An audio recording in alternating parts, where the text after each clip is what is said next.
而緊接落嚟嘅時間呢，我哋亦都係有請黃山流部代表頒發學校界別嘅特別獎項。最佳環境教育方案大獎，以表揚學校喺促進可持續發展同碳中和方面嘅傑出教育方案。首先有請幼兒學校嘅代表，兩間得獎學校分別有新界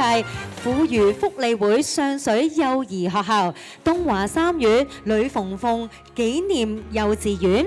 之後仲有小學嘅3間得獎學校，有請代表青山天主教小學、光明學校、伊利沙伯中學舊生會小學分校，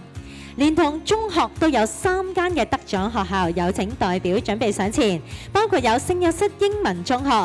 聖瑪加利男女英文中小學中學部同埋聖保祿中學。以上我哋會見到有8間學校嘅代表，麻煩可以企喺黃山嘅左右兩旁位置。我哋每邊4間學校代表一齊影張合照。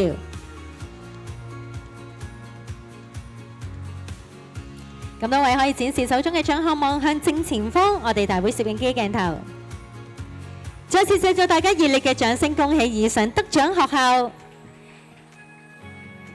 亦都俾住熱烈嘅掌聲，黃生，多謝晒黃生為我哋頒發獎項嘅，請回座。